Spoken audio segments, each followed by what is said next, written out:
जिवंत देव, जो पवित्र प्रभू येशू ख्रिस्ताच्या नावाला धन्यवाद देव.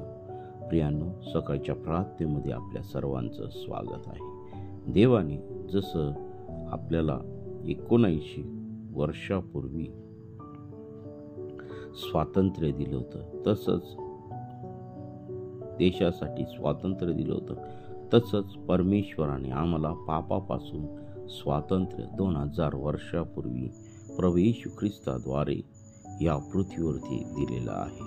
म्हणून प्रियांनो, आपण त्या जिवंत देवाकडे धावा करूया, त्याच्याजवळ प्रार्थना करू आणि सकाळच्या समय आपण त्या परमेश्वराच्या जवळ जाऊ. आपण सुरुवातीची प्रार्थना करू. हालेलुया, स्तुती, धन्यवाद येशू देव बापा, तू पवित्र असा परमेश्वर आहे. प्रभू, या सकाळच्या प्रार्थनेमध्ये तू आमच्या प्रत्येकाचा ताबा तू घे. प्रभू, मी तुझ्या वचनातून बोलत असताना तू मला सहाय्य कर. ऐकणाऱ्या प्रत्येक व्यक्तीला तू आशीर्वादित कर. तुझ्या पवित्र सामर्थ्याचा अनुभव त्यांना येऊ दे आणि तुझं गौरव त्यांच्या जीवनाद्वारे प्रगट होऊ दे. हे देवा, आम्ही कुणी नाही तर सर्व काही करणारा जिवंत परमेश्वर तू आहे. राजांचा राजा आहे, प्रभूंचा प्रभू आहे. हे पिता परमेश्वरा, ही सकाळची वेळ आमच्या प्रत्येकासाठी तू आशीर्वादाची कर आणि तुझं गौरव होते. पिता परमेश्वरा, प्रभू, आम्ही कुणी नाही तर सर्व काही करणारा जिवंत परमेश्वर तू आहे. राजांचा राजा आहे, प्रभूंचा प्रभू आहे. प्रभू, ही सकाळची वेळ तू माझ्यासाठी आणि इतरांसाठी तू आशीर्वादाची तू कर आणि तुझं गौरव दे. तुझ्या वचनातून बोलत असताना तुझं सामर्थ्य, तुझी पवित्रता आणि तुझ्या पवित्र गोष्टी मला पुरून दे आणि तुझं गौरव दे. ऐकणाऱ्या प्रत्येक व्यक्तीला हे वचन आशीर्वादाचं असं तू कर आणि तुझं गौरव दे. ही प्रार्थना येशूच्या नावाने मागतो म्हणून दे. आमेन, आमेन, आमेन. प्रियांनो, आजच्या ह्या सकाळच्या मन्नासाठी निर्गमयाचा 14व्या अध्यायातून आपण पाहणार आहोत. आता ह्या ठिकाणी आपण मागच्या अध्यायामध्ये बघितलं की परमेश्वराने प्रथम जन्मलेले अपत्य हे परमेश्वराला द्यायला लावलेलं आहे आणि मग नंतर मेघस्तंभ, अग्निस्तंभ हे इस्रायलाच्या संगती राहिलेले आहे. कारण इस्रायल लोकांना कोणत्याही प्रकारचा प्रॉब्लेम येऊ नये म्हणून आणि परमेश्वराने अशा रीतीने इस्रायल लोकांची काळजी घेतली. मग त्यातच बघा, तांबडा समुद्र ओलांडणे आणि मग परमेश्वराने मोशेला म्हटले, इस्रायल लोकांना असे सांग की तुम्ही मागे फिरून मिग्दोल आणि समुद्र यांच्यामध्ये असलेल्या पी हारी रोथापुढे बाल सफोनासमोर तळ द्यावा. त्यासमोर समुद्राजवळ आपले डेरे उभारावे. मग फारो इस्रायल लोकांसंबंधाने म्हणेल की ते देशात गोंधळलेले आहेत, त्यांचा रानात कोंडमारा झाला आहे. मी फारोचे मन कठीण करीन आणि तो त्यांच्या पाठलाग करेल. ह्या प्रकारे फारो व त्याची सर्व सेना यांच्यावरती मी गौरवशाली होईल आणि मी परमेश्वर आहे हे मिस्री लोक ओळखतील. मग त्याप्रमाणे त्यांनी केले. इस्रायल लोक पळून गेले आहेत हे वर्तमान मिस्राच्या राजाला कळाले. तेव्हा फारोचे व त्याच्या सेवकांचे मन त्या लोकांसंबंधी बदलले व ते म्हणू लागले की इस्रायल लोकांना आपल्या गुलामगिरीतून सुटून जाऊ दिले, हे आम्ही काय केले. तेव्हा त्यांनी आपला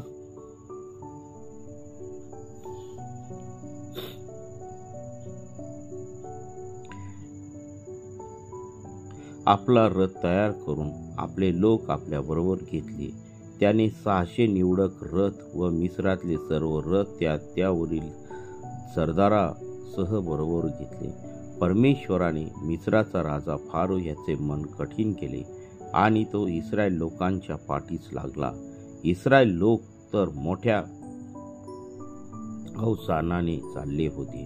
मग फारोचे सर्व घोडे, रथ व स्वार यासह मिस्री सैन्याने त्यांचा पाठलाग करून पी हही रोथाजनिक व बाल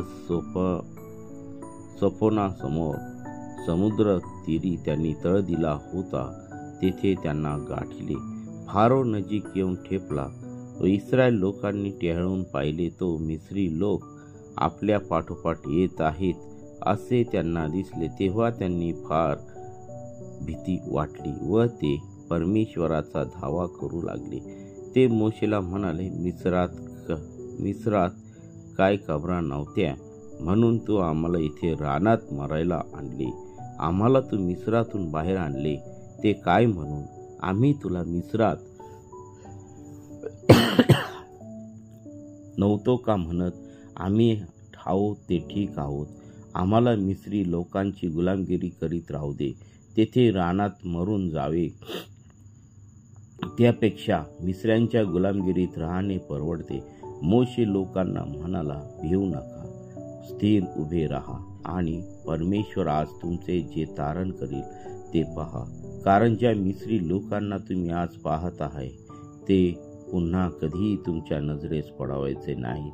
परमेश्वर तुमच्यासाठी लढेल, तुम्ही शांत राहा. मग परमेश्वर मोशेला म्हणाला, माझा धावा करीत काय बसला? इस्रायल लोकांना सांग, पुढे चला. तू आपली काठी उचलून आपला हात समुद्रावर उगार व त्याचे 2 भाग कर, म्हणजे इस्रायल लोक भर समुद्रातून कोरड्या भूमीवर चालतील. आणि पहा, मी स्वतः मिस्र्यांची मने कठीण करीन आणि ते त्यांच्या पाठीस लागतील.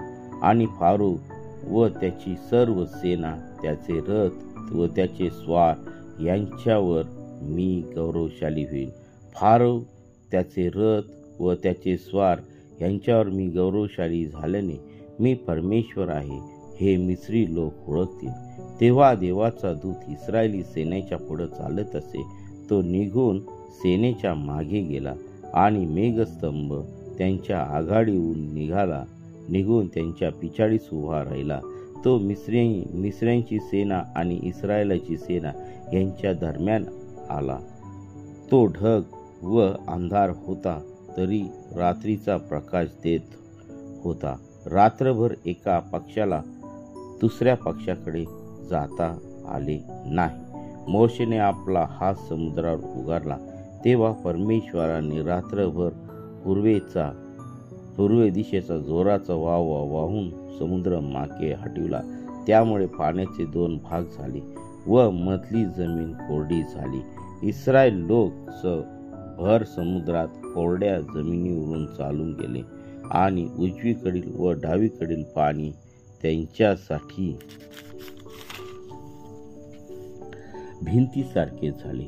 तेव्हा मिस्र्यांनी त्यांचा पाठलाग केला आणि फारोचे सर्व घोडे, रथ व स्वार त्यांच्या पाठोपाठ समुद्रामध्ये गेले. आणि रात्रीच्या शेवटल्या प्रहरी परमेश्वराने अग्नीच्या व मेघाच्या स्तंभातून मिस्री सेनेकडे पाहून त्यांची त्रेधा उडवली. त्याने त्यांच्या रथाची चाके काढून ते चालवणे कठीण केले. तेव्हा मिस्री लोक म्हणू लागले, आपण इस्रायलापासून पळून जाऊन, कारण परमेश्वर त्यांच्या बाजूने मिस्र्यांशी लढत आहे. परमेश्वर मोशेला म्हणाला, आपला हात समुद्रावर उगार, म्हणजे पाणी पूर्वीसारखे जमून मिस्र्यांवर, त्यांच्या रथावर व स्वारावर येईल. मोशेने समुद्रावर आपला हात उगारला तेव्हा दिवस उजळला. समुद्र परतून त्याचा लोट पूर्वीसारखा वाहू लागला. त्यापुढे मिस्री लोक पळून लागले. पण परमेश्वराने त्यांना समुद्रामध्ये उलथून पाडले. पाणी पूर्वीच्या जागेवर परत आले आणि रथ, घोडे आणि फारूची सर्व सेना जी त्यांच्या पाठीस लागून समुद्रामध्ये गेली होती ती सर्व त्यात गडप झाली. त्यातला एकही वाचला नाही. पण इस्रायल लोक भर समुद्रात कोरड्या जमिनीवरून चालून गेले आणि उजवीकडील व डावीकडील पाणी त्यांच्यासाठी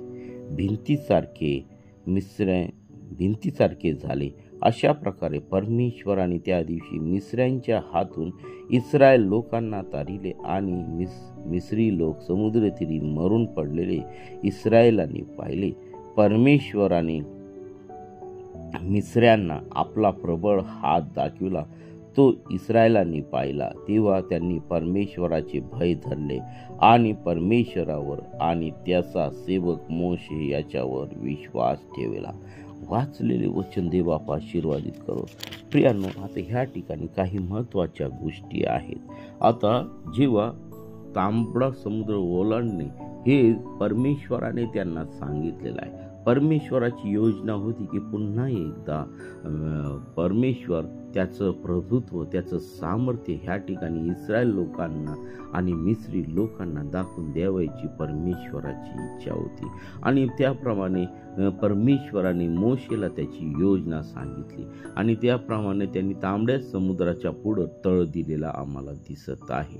आणि मग जेव्हा मिस्री राजा जो फारो होता त्याचं मन परमेश्वराने कठीण केलं, तेव्हा तो आपले सर्व सेना घेऊन इस्रायलाच्या मागे लागला आणि त्या ठिकाणी पाठलाग करत आला. त्यावेळेस सर्व इस्रायल लोक म्हणाले की आम्हाला मरायला तू या रानामध्ये आणलं, आम्ही गुलामगिरीतच राहिलं असतं तर बरं झालं असतं. प्रियांनो, यावरून एक गोष्ट महत्त्वाची दिसती की मनुष्य जो आहे तो कोणतीही गुलामगिरी असू द्या, दास्यत्वाची गुलामगिरी असू द्या, पापाची गुलामगिरी असू द्या, त्या गुलामगिरीतून बाहेर येऊशी त्याला वाटत नाही. आणि ह्या ठिकाणी देवाची इच्छा होती की त्यांनी त्या गुलामगिरीतून बाहेर यावं, त्याची सेवा करावी, त्याच्या राज्याचा आनंद घ्यावा, ही परमेश्वराची इच्छा त्या ठिकाणी होती. परंतु ह्या लोकांना काय वाटत होतं की आम्हाला त्या मिसर देशातच बरं वाटत होतं. एवढे त्या ठिकाणी कष्ट सहन करत होते, एवढे ते गुलामगिरीमध्ये छळ सहन करत होते, ते त्यांना चालत होतं. परंतु देवावरती त्यांचा त्या ठिकाणी अविश्वास आम्हाला ह्या ठिकाणी दिसून येत आहे. परमेश्वरावरती त्यांनी विश्वास ठेवला नाही. कठीण प्रसंगामध्ये परमेश्वराला हाक मारण्याच्या ऐवजी मोशेला त्या ठिकाणी दोष देत राहिलेले आहे. परंतु मोशे त्या ठिकाणी परमेश्वराच्या द्वारे म्हणाला की पहा, भिवू नका, स्थिर उभे राहा आणि परमेश्वर आज तुमचे जे धारण करेल ते पहा, कारण ज्या मिस्री लोकांना तुम्ही आज पाहता ते पुन्हा कधीही तुमच्या नजरेस पडावायचे नाही. परमेश्वर तुमच्यासाठी लढेल, तुम्ही शांत राहा. बघा, जेव्हा परमेश्वराने तुम्हाला ह्या सर्व गोष्टीतून बाहेर काढलेलं आहे तर घाबरायची काही गोष्ट नाही आहे, घाबरायचं काही कारण नाही आहे. कारण तुमच्या बाजूनी स्वर्गात बसलेला सिंहासनारूढ जिवंत देव उभा आहे, तो पाठीशी उभा आहे, तो तुमच्या संगती आहे, तो तुमच्या बाजूनी लढणार आहे आणि तो तुम्हाला सहाय्य करणार आहे. तर प्रियांनो, ह्या सकाळच्या समयी एकच आम्ही लक्षामध्ये ठेवणार आहोत की जिवंत देव आमच्या बरोबर आहे, तर आम्हाला घाबरण्याची काही गरज नाही. परमेश्वर आमच्यासाठी त्याचे द्वार उघडणार आहे, परमेश्वर आमच्या बाजूनी लढणार आहे, परमेश्वर आमच्या बाजूनी चालणार आहे, परमेश्वर आमच्या बाजूनी उभा राहणार आहे. तर प्रियांनो, आम्ही घाबरलं नाही पाहिजे. या पापाच्या दास्यातून, गुलामगिरीच्या दास्यातून प्रियांनो बाहेर पडा. परमेश्वर आज तुमच्यासाठी उठून उभा आहे, तो लढत आहे आणि त्या पापावरती विजय मिळवण्यासाठी त्यांनी आपला एकुलता एक पुत्र दिला, यासाठी की जो कोणी त्याच्यावर विश्वास ठेवतो तर त्याचा नाश होऊ नये, तर त्याला सार्वकालिक जीवन प्राप्त व्हावे. म्हणून प्रियांनो, पहा. आणि मग परमेश्वर मोशेला म्हणाला, जा, तू आपला हात त्या तांबड्या समुद्रावरती उगार.